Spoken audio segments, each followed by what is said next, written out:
Mon esprit en travaille. Mon esprit en travaille de beaucoup de choses. Qui fait qu'à un moment donné, tu te dis, mais par où on va commencer à tellement à partager, il y a tellement à dire, il y a là où tu te dis, est-ce que les 90 jours là vont suffire, mais il y a tellement à dire. J'aimerais nous rappeler certaines choses ce soir. Euh, déjà, j'envoie des notes un peu en semaine pour ceux qui sont dans les groupes WhatsApp. Prenez le temps de les écouter, que ce soit des petites vidéos, les audios que je mets là. Prenez le temps d'écouter cela. Euh, la repentance de base n'est pas un programme, pas un programme. Le programme de repentance doit nous amener, comme je vous l'avais partagé, à accoucher, à donner naissance à un état d'esprit qu'on appelle l'esprit de repentance. On peut faire des programmes de repentance où, par rapport à certains péchés, certaines faiblesses, des manquements, nous allons confesser nos péchés à Dieu. Mais si le programme ou l'activité ne produit pas en nous un état d'esprit, ce qu'on appelle l'esprit de repentance, ça veut dire que tout ce qu'on aurait fait serait multiplié par zéro. Parce que ce que je vous ai partagé dans la petite note audio pour ceux qui l'ont écouté, quelquefois nous sommes dans du pratico-pratique où j'ai pris l'exemple Mhm. d'un voleur pour que vous compreniez bien ce Non, que c'est la c'est pas grave. repentance et Tu vas surtout te la vraie rattraper repentance. prochainement. Bon, je suis ni fini, ni bébé, ni devant. Quelquefois, on a l'impression que ce que nous faisons, on s'est repenti, c'est devenu un langage vulgaire. Tout le monde l'utilise dans toutes les sauces. Mais la vraie repentance, elle va au-delà de confesser les péchés ou de pleurer, ou même de regretter. Le regret, à lui seul, n'est pas une vraie repentance. Pleurer, à lui seul, n'est pas la vraie repentance. Confesser même les péchés ou le péché n'est pas la vraie repentance. Pour bien comprendre ce que je suis en train de vous partager, j'ai pris l'exemple du voleur parce qu'il faut que ça vous parle. Et pour comprendre finalement aussi quelle est l'intention de Dieu.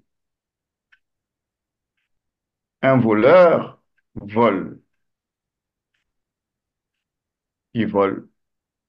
Voler, c'est faire du mal à quelqu'un.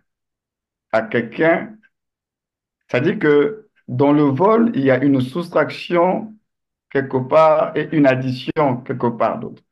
Donc, le voleur, quand il vole, il va soustraire quelque chose chez les personnes de façon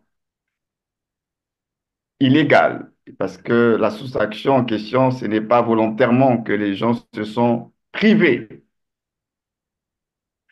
Et puis, cette soustraction va devenir pour lui, le voleur, une addition, une plus-value, un plus pour lui. Donc, il va jouir.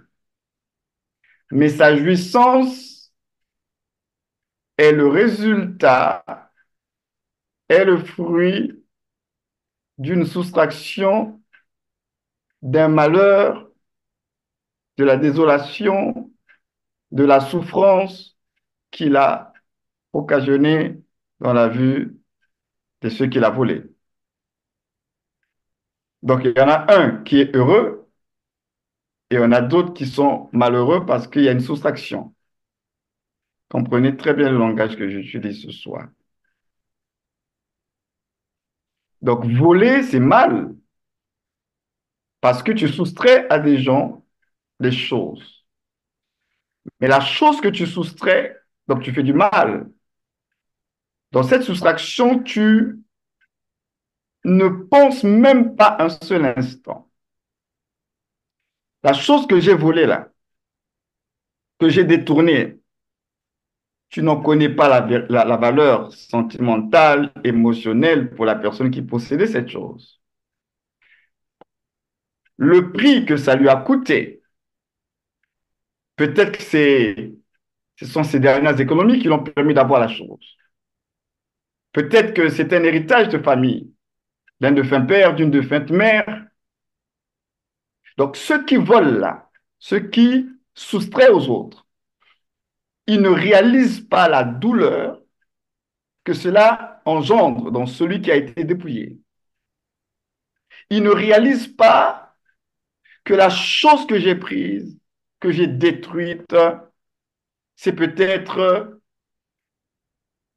les dernières économies, bien le dernier souvenir d'une personne. Il s'en fout royalement, le voleur. Lui, ce qui est important, c'est lui, c'est moi. Je vole, je me satisfais. Donc, quand on vole, on est centré sur soi. On est très égocentrique. On est centré sur soi et on s'en fout de l'autre.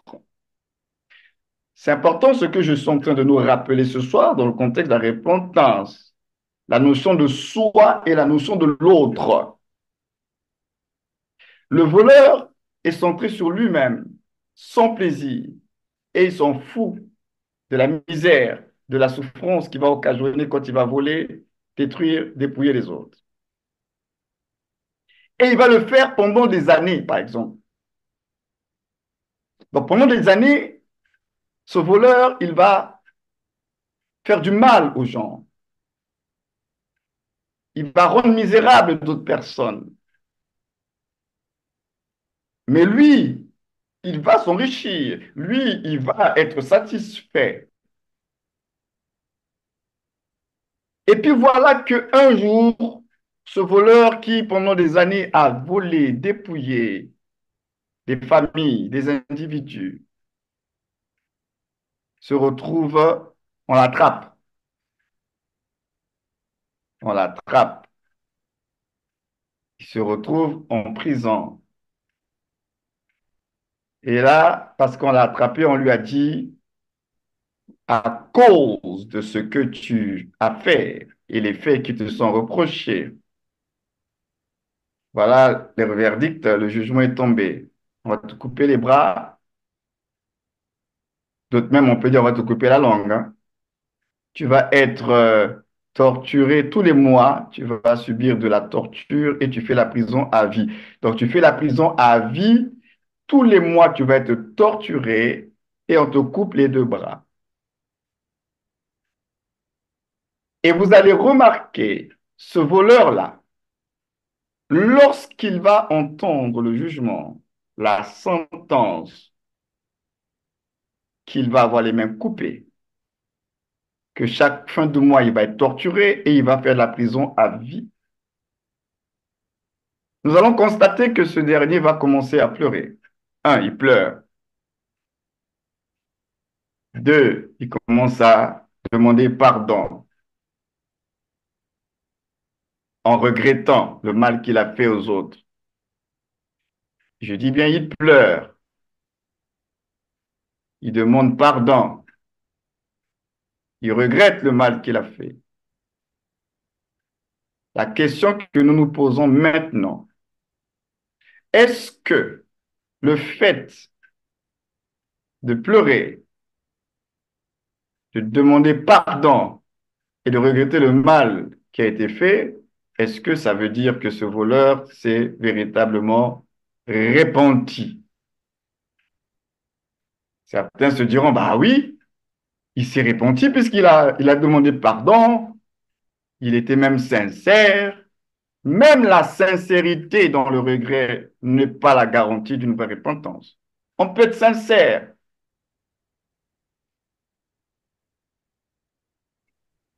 La question est, pourquoi bien qu'il ait pleuré, bien qu'il ait confessé le péché, bien qu'il ait regretté, pourquoi nous disons que ce n'est pas la vraie repentance? Pour la simple et bonne raison que ce voleur-là, s'il a pleuré, s'il a confessé le mal, c'est parce qu'il y a eu un facteur déclencheur. Le facteur déclencheur, ce n'est pas le fait qu'il ait pris conscience que ce qu'il fait est mal. Le facteur déclencheur, c'est plutôt le fait de savoir que ses mains-là seront coupées. Chaque mois, on va le torturer et il fait la prison à vie. Donc, en réalité, ce qui l'amène à pleurer et à confesser et à regretter, c'est tout simplement parce que les conséquences de ces actes sont tellement lourdes et encore une fois, il veut sauver sa vie. Il ne veut pas perdre, il veut sauver sa vie. Et ça, les amis, dans l'Église, au milieu de nous, on se comporte souvent comme ce voleur-là. Ce que nous appelons souvent repentance, c'est parce qu'il y a des conséquences qui sont là. Et on vient maintenant demander pardon à Dieu, se repentir, ou bien même dans nos relations. Tu as fait des choses à ta manière, selon toi. Maintenant, comme il y a des conséquences, l'autre est au courant, je ne sais pas comment, maintenant tu vas revenir, oui, bon, excuse-moi, je te demande pardon. Non! Tu viens lui demander pardon parce que tu te rends compte que tu as fait une boulette et que l'autre, il est maintenant au courant. Et qu'en réalité, tu n'as pas trop le choix parce qu'il est maintenant au courant. Et après, on vient, on demande pardon. La vérité, est-ce que ces pardons que nous nous demandons mutuellement sont sincères? Est-ce que ce sont les vrais pardons? Parce que nos pardons qu'on a l'habitude de se donner là, ce sont les pardons, est-ce que c'est parce qu'on a réalisé ou bien c'est parce qu'il y a une conséquence qui est là ou bien il y a un fait accompli qui est là et je n'ai pas trop le choix? Ce voleur pleure, il demande pardon, il jure même, je ne vais plus recommencer. Mais qu'est-ce qui l'amène à ça? C'est parce que il sait que on va lui couper les mains. On va le torturer chaque fin du mois. Il va faire la prison à vie. Donc, il a peur de souffrir. Il a peur de perdre ses mains. Il a peur de perdre sa liberté. Donc, il est centré sur lui-même. Il pense qu'à lui, encore une fois. Ça prend une autre forme. Quand il a volé, il pensait qu'à lui, sa satisfaction. Un verdict est tombé, il pense encore à lui parce qu'il se dit, mais je n'ai pas envie de perdre mes mains. Je n'ai pas envie de perdre ma liberté. Donc, ce voleur, il est encore une fois centré sur lui-même. Eh bien, les amis, la vraie repentance, ben, ce n'est pas ça. Pourquoi j'ai parlé de l'esprit de repentance? La vraie repentance n'attend pas que l'on t'ait attrapé, la main dans le sac. La vraie repentance n'attend pas les conséquences pour te pousser maintenant à aller soit confesser, parler, regretter. Non, non, non, non, non. C'est pourquoi j'ai parlé de l'esprit de repentance. L'esprit de repentance, lorsqu'il est éveillé en nous, c'est-à-dire que quand tu commences à faire le mal, tu sens l'alerte en toi, tu sens l'alarme, les warnings de l'esprit sont en toi. Pourquoi je vais le faire? Et toi-même, tu rebrousses chemin, tu te retractes. C'est ça la repentance, c'est un état d'esprit. Métanoïa, changement, paradigme, tu changes ta pensée, tes orientations, ce que tu croyais être des bonnes valeurs. Tu dis non, non, non, toi-même, tu n'attends pas qu'on t'impose un jugement pour commencer à dire oui, c'est vrai, je vous demande pardon. Non, ça doit venir de toi. C'est-à-dire que l'esprit de repentance t'amène à t'auto-censurer. L'esprit de repentance t'amène à t'auto-juger toi-même. Tu juges toi-même tes propres actions. Tu n'attends pas un jugement. Tu n'attends pas des conséquences pour dire pardonnez-moi. Non, c'est un faux pardon. Ce que Dieu attend de nous, c'est pas ça. Ce que Dieu attend de nous, c'est que nous puissions rentrer au-dedans de nous. Comme ce fils prodigue, il est rentré au-dedans de lui. Il a réalisé que c'est pas bien, il ne s'est pas bien comporté, etc. Il a péché contre Dieu, contre son père, et puis il est revenu. La vraie repentance, tu te rends compte toi-même que cette manière de marcher, cette manière de parler, cette manière de me comporter ne correspond pas à ce que je suis censé manifester en tant qu'enfant de Dieu. Toi-même, le miroir est là, la parole de Dieu, la vérité.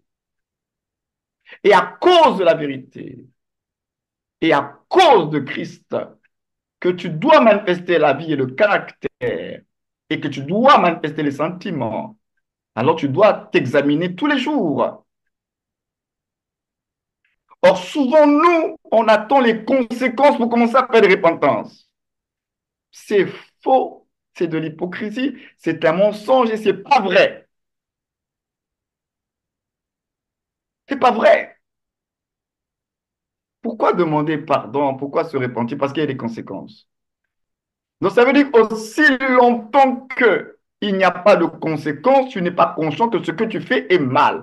Aussi longtemps qu'il n'y a pas les conséquences, les dégâts de tes paroles, de tes calomnies, de tes commérages, toi, tu trouves que être dans le commérage, c'est normal. Aussi longtemps que une famille se retrouve à discréditer, humilier, pour toi, tu penses que mal parler de certaines personnes, c'est normal. C'est ça l'état dans lequel on est. Aussi longtemps qu'on n'a pas été exposé aux conséquences, on trouve que c'est normal ce qu'on fait. Donc ça veut dire que l'esprit de repentance n'est pas encore éveillé en nous. On ne doit pas, frères et sœurs, attendre qu'il y ait des dommages collatéraux pour se rendre compte, mais ce que je fais, c'est mal, mais c'est trop tard, le mal est déjà fait, tu as déjà détruit des vies. Tu aurais pu limiter les dégâts si tu apprenais jour après jour à examiner ta propre vie, ce que tu penses, ce que tu parles, comment tu te comportes. Est-ce que c'est conforme? Est-ce que c'est digne d'un enfant de Dieu? Est-ce que je suis en train de manifester les sentiments de Christ? Est-ce que? N'oubliez pas, il a dit, je bâtirai mon église. C'est lui qui prépare son épouse. Il ne va pas enlever n'importe qui. Une église sans tache, ni ride, ni rien de semblable, dit la Bible. L'enlèvement est proche, mais qui sera enlevé? Si nous n'avons pas l'esprit de repentance qui nous aidera à nettoyer nos robes, j'ai dit c'est nos cœurs. La robe qu'il faut nettoyer, c'est le cœur. Si nous n'avons pas l'esprit de... Il n'y a que l'esprit de repentance qui nous ramène dans les voies de Dieu. Sans cet état d'esprit-là, vous serez hors des voies de Dieu. L'esprit de repentance te permettra de checker toujours ton cœur, ton état intérieur. Il t'aide à te repositionner. Il t'aide à réajuster. L'esprit de repentance. Jésus revient prendre une église qui l'attend, une église qui se sanctifie. Donc c'est sérieux le temps de repentance. C'est pas juste on va confesser les péchés, Seigneur, pardonne-nous, parce que non, c'est beaucoup plus profond. Ce marathon est particulier parce que Dieu veut nous ramener à la racine de toute chose. Repartir à la racine. Une épouse sans tâche. Qu'est-ce qui tâche ton cœur? Qu'est-ce qui crée en toi ces frustrations, cette amertume, ce manque de pardon? Sans tâche ni ride. Et la Bible ajoute ni rien de semblable. Voilà l'état de notre cœur. Doit être un cœur pur, dit la Bible. Heureux ceux qui ont le cœur pur, car ils verront Dieu. Un cœur pur. Et l'esprit de repentance va nous aider à travailler pour que nous puissions toujours avoir un cœur pur, en collaboration, bien entendu, avec la vérité et le Saint-Esprit qui va nous aider avec ces différents warnings, ces avertissements. Le cœur doit être purifié. La robe de la mariée doit être blanche. Cette robe, c'est ton cœur. C'est ton cœur. C'est ton cœur. Donc, fini le temps où on s'amuse à l'église. L'église, on ne s'amuse pas à l'église, on est l'église. L'église, c'est toi et moi. Ce n'est pas une dénomination. Ce n'est pas à la maison du salut. C'est pas, non, c'est toi et moi. C'est le temps pour nous de prendre conscience de notre identité et de veiller parce que nous sommes une épouse qui se prépare au mariage, aux noces. La robe doit être impeccable. Ton cœur. Voilà pourquoi la Bible insiste. Veille sur ton cœur plus que toute autre chose. Tu veilles sur beaucoup de choses, mais le cœur, tu ne veilles pas assez, car de lui viennent les sources de la vie. Le cœur, il faut veiller. S'il y a une chose que tu ne dois pas perdre de vue, c'est ton propre cœur. Voilà pourquoi il y a certaines personnes qui ont fait des prières, Seigneur, délivre-moi de moi-même. Délivre-moi de moi-même. Parce que mon moi, il n'y a rien de bon là-bas. Dans ton moi, là, il n'y a rien de bon qui plaît à Dieu. Il n'y a rien de bon. Nous sommes à un temps où Dieu est en train de sonder nos cœurs. À un temps où Dieu veut que, est-ce que nous voyons ce que lui il voit en nous?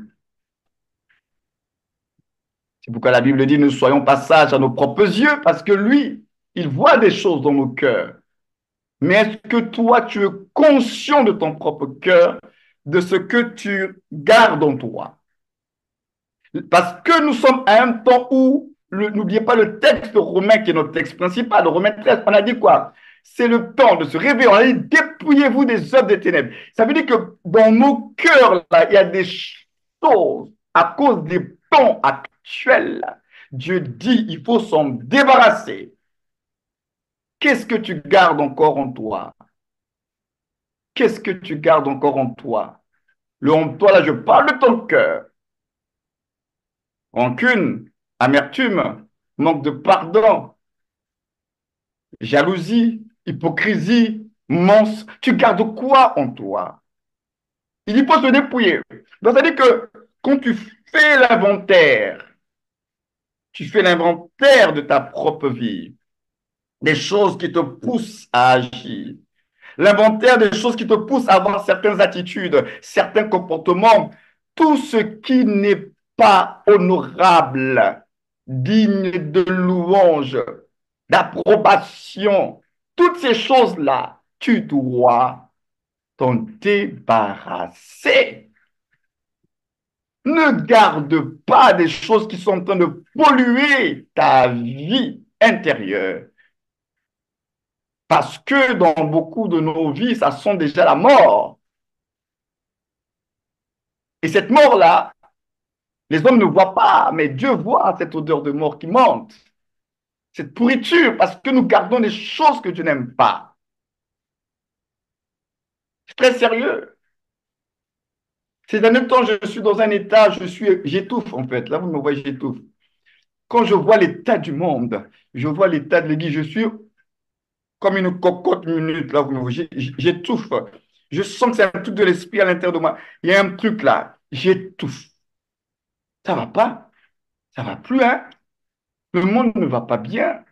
Et la chrétienté, n'en parlons même pas. Je peux ressentir la souffrance de l'esprit, cœur de Dieu. J'étouffe. Fini la récréation, il est temps de se prendre au sérieux en tant qu'Église de Jésus. Jésus revient bientôt. C'est devenu un slogan. Voilà pourquoi votre Bible dit qu'elles attendaient tous l'époux et puis à un moment donné, bof, on a dit qu'il devait arriver, ça fait longtemps, il vient plus, ah, faisons nos choses. Mais je peux vous assurer, nous sommes la génération qui a vu le figuier reverdir. Nous sommes la génération qui est témoin de beaucoup de choses. Et notre génération, elle est particulière. On n'est pas comme à l'époque des autres. Nous sommes la génération qui a vu le figuier reverdir, hein, et qui voit les choses qui se passent sous le géopolitique, Israël et tout le reste. Là. Nos yeux voient les choses. Hein. Notre génération, elle est particulière. Oh oui, on a toujours dit que Jésus va revenir. Oui, on a toujours dit que Jésus va revenir, mais notre génération, parce que les temps de la fin n'ont pas commencé aujourd'hui, les temps de la fin ont commencé après l'ascension du Seigneur. Quand il est monté dans la gloire, a commencé les temps de la fin. Dans les derniers temps, je répondrai de mon esprit. Et l'apôtre Pierre a confirmé, dit que c'est ce que a dit le prophète. Ça a commencé déjà à la Pentecôte. Nous sommes à la fin des temps de la fin. Nous sommes déjà rentrés dans les temps de la fin depuis la Pentecôte. Donc, ne jouons pas avec le temps. Il faut racheter le temps, dit la Bible, car les jours sont mauvais. C'est le temps où Dieu nous donne encore dans sa miséricorde, justement le temps de nous repentir, mais véritablement. Dans sa miséricorde, Dieu nous accorde la grâce de pouvoir encore revenir dans ses voies. Dans sa miséricorde, Dieu nous accorde encore le temps de pouvoir nous réconcilier avec ceux avec lesquels on doit se réconcilier, de pardonner ceux qui doivent être pardonnés et de marcher à la lumière et non dans les ténèbres. C'est-à-dire, quand je dis à la lumière, ça veut dire qu'il faut être vrai les uns vis-à-vis des autres. C'est le temps que les fils de lumière que nous sommes brillons dans ce monde ténébreux. Si l'amour du Père n'est pas en nous, nous sommes encore dans les ténèbres, nous marchons encore dans les ténèbres. Ça veut dire que l'enfant de Dieu marche à la lumière de l'amour du Père. Donc cet amour est notre lumière également, ce qui nous permet de pouvoir marcher. Nous marchons à la lumière, à la clarté de son amour. Son amour nous éclaire également. C'est pourquoi son amour nous pousse à marcher d'une certaine façon. Son amour nous pousse à agir d'une certaine façon à cause de son amour. Je pardonne, je supporte, je suis patient, je n'envie pas, je ne critique pas, je ne discrédite pas, je n'expose pas, je ne rejette pas, je ne méprise pas, je ne suis pas dans les faux semblants, je suis vrai, à cause de son amour. Parce que lui, il a aimé le monde. Il n'a pas choisi, il a aimé les pécheurs. Retrouvons le cœur de Dieu. La Bible dit que Dieu a tant aimé le monde. Dieu aime les gens. Dieu aime le pécheur. Vous ne changerez pas ça. Mais Dieu haït le péché. Ça aussi, vous ne changerez pas ça. Dieu aime le pécheur. C'est pourquoi il lui accorde la grâce. Mais Dieu condamne le péché. C'est pourquoi Christ est mort sur la croix, à cause du péché. Mais la grâce a été manifestée et nous avons le bénéfice de cette grâce. Ça veut dire que dans nos rapports mutuels, nous devons savoir jongler entre péché et pécheur. Le pécheur, il faut l'aimer. Le péché, il faut le condamner. Or, nous, on a tout mélangé, et le péché, et le pécheur, et on a rejeté tout le monde. C'est pas normal. C'est pas normal. On doit aimer à la manière de Dieu. On doit aimer à la manière de Dieu. Et je vais le répéter une troisième fois. On doit aimer à la manière de Dieu. Et aimer à la manière de Dieu, c'est aimer à la manière de Christ. C'est selon Jésus. Ce n'est pas selon l'apôtre Gaël. Parce que l'apôtre Gaël, c'est un homme. Et mon amour à moi peut être sélectif, il peut être limité. Ce qui est important, ce n'est pas moi, mon amour humain. Non, parce que ce n'est plus moi qui vis. Maintenant, c'est Christ qui vit en moi. Donc, ce que je dois manifester, ce n'est plus moi, c'est lui. Alors, je dois apprendre par le Saint-Esprit à marcher selon lui. Nous allons prier encore ce soir. Là, je viens de finir mon exhortation. Nous allons prier ce soir par rapport encore le sujet de l'amour. Je vous avais dit, dans le royaume de Dieu, l'amour, c'est la matière dont le coefficient est le plus élevé. Si vous loupez l'amour, vous avez tout loupé. C'est-à-dire que il y a, si j'enlève même la notion de coefficient, je vais parler même de ce qui est éliminatoire. Il y a certains examens, il y a ce qu'on appelle des questions éliminatoires. C'est-à-dire que si tu tombes sur cette question-là, j'ai fait un examen, si je dois faire même l'anecdote, j'ai passé un examen ici en France là, par rapport à la vérification du niveau, etc. Tout ça là. Et puis dans l'examen que j'ai passé là, ils ont dit qu'il y a des questions, ils ont dit qu'il y avait au moins 3 ou 4 questions. Ils ont dit que ces 4 questions-là sont éliminatoires. Et donc, si je loupais une de ces questions-là, j'ai tout loupé, j'ai tout perdu. Donc, dans le royaume de Dieu, l'amour, c'est éliminatoire. La foi ne garantit pas, rien du tout. Vos dons spirituels, là, ça garantit rien du tout. Les miracles, là, ça garantit rien du tout. C'est votre Bible qui le dit, même si tu as la foi qui déplace les montagnes, même si tu parles la langue des anges, même si tu donnes ton corps. Tout ça, là, si tu n'as pas l'amour, tu n'es rien. Donc, ça veut dire que ça le multiplie par zéro. L'amour est éliminatoire. Prenez très au sérieux le sujet de l'amour, hein, parce que c'est éliminatoire. Dieu merci, dans mon examen, j'ai 18,44 sur 20. Donc, je n'ai pas été éliminé. 18,44 sur 20. Merci Seigneur, alléluia. Mais déjà, ça m'avait mis un coup de pression de savoir que les 4 premières questions, c'était éliminatoire. Il y a des choses comme ça dans la vie. Donc, ça veut dire que ces choses-là, il faut prendre ça au sérieux. Il faut te concentrer. Ne te précipite pas. Parce que si je loupe quelque chose là, aïe, ça va être éliminatoire.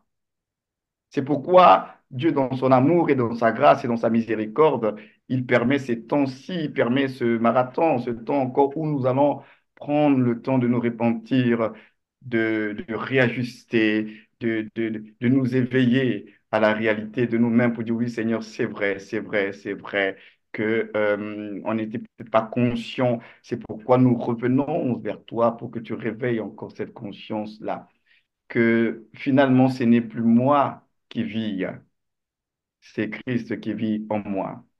Donc, le sujet de prière que nous allons élever tout à l'heure quand on va partir dans les salles, ça sera le sujet selon Galates 2:20. Ce n'est plus moi qui vis, c'est Christ qui vit en moi.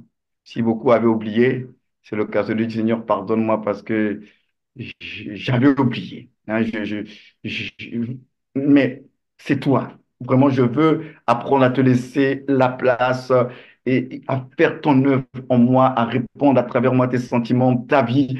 Ce n'est plus moi qui vis. Que quand je le dis, que ce ne soit plus un simple slogan, que ce soit vrai. C'est-à-dire que j'apprends à m'effacer pour que lui soit devant. J'apprends à oublier ce qui est ma propre justice pour que sa justice à lui triomphe. Parce que nous avons notre justice propre. Mais cette justice propre-là, elle n'a plus lieu d'être parce que mon moi a été crucifié. Mon moi n'a plus un mot à dire. Le moi est mort à la croix. C'est-à-dire qu'il a été dépouillé de son autorité, de sa vie. Maintenant, c'est Christ qui vit en nous. Donc tout à l'heure, quand on va prier dans les salles, prenons prier pour que nous soyons réveillés dans notre esprit, que je suis en Christ, ce n'est plus moi qui vis. Que le Saint-Esprit nous aide tous à retrouver cette conscience, cette lumière, cette lucidité sur la réalité de la nouvelle création que nous sommes devenus. De telle sorte que lorsque je prends conscience que c'est Christ qui vit en moi, alors maintenant je dois comprendre que si c'est Christ qui vit en moi, je dois donc, selon Philippiens 2, 5, avoir les sentiments qui étaient en Jésus-Christ. Ayez en vous les sentiments. Donc, ton toi là maintenant, il faut que ce soit maintenant les sentiments de Christ. Tu dois maintenant prier, Saint-Esprit. Je suis prêt, Saint-Esprit. Souvenez-vous, je vous avais dit que lui, le Saint-Esprit, il est prêt à répondre, parce que c'est lui qui répond à l'amour de Dieu, qui est un amour surnaturel. Mais le canal par lequel doit passer cet amour, s'il est bouché, le Saint-Esprit ne peut pas faire autre chose. Il faut que nous débouchons les canaux, notre cœur. Saint-Esprit, viens, réponds, réponds, réponds l'amour de Jésus en moi. Guéris-moi par cet amour. Je suis prêt à recevoir cet amour. Oui, je veux. Et je vous avais dit, permettez au Saint-Esprit, donnez-lui le droit de vous aider. Donnez au Saint-Esprit le droit de vous aider. Il ne pourra pas vous aider si vous ne lui donnez pas le droit. Il ne pourra pas vous aider si vous ne lui dites pas, Saint-Esprit, viens. Fais cette œuvre en moi. Je reconnais. Si vous ne le faites pas, les amis, il ne viendra pas. Il est là, mais il ne pourra pas aider des gens qui ne veulent pas de lui. Vous avez besoin de Dieu, Saint-Esprit, là, j'ai besoin de toi. Donnez-lui le droit de vous aider. Donnez au Saint-Esprit le droit de vous aider, parce qu'il a été envoyé pour nous aider. Il est l'aide, il est le consolateur. Donnons-lui le droit. Invitons-le officiellement, pas dans le sens pour dire qu'il n'est pas là, il est là, le Saint-Esprit, c'est-à-dire invitons-le officiellement dans le sens où nous voulons de façon officielle qu'il agisse. Parce que lui ne peut pas agir en nous forçant à faire ce qu'on ne veut pas. Donc, invitons-le officiellement à faire l'œuvre en nous. Donc, il y a deux choses. Et après les autres choses, le Saint-Esprit lui-même va vous inspirer pendant les temps de prière qu'on va avoir bientôt, là, dans quelques minutes. On va prier pour la prise de conscience que ce n'est plus moi qui vis, c'est Christ qui vit en moi. Et deuxième sujet principal, c'est donner au Saint-Esprit le droit de vous aider. Demandez-lui, Saint-Esprit, voilà, j'ai besoin de toi. Je le dis de façon sérieuse cette fois-ci. C'est vraiment, j'ai vraiment besoin de toi, Saint-Esprit. Heureux les pauvres en esprit. Oui, je suis un pauvre en esprit. J'ai besoin de toi, Saint-Esprit. J'ai besoin de toi. Et c'est ce que nous allons faire. Ce soir, deux sujets principaux, mais en dehors de ces deux sujets principaux, toujours en étant dans le même ordre d'idée,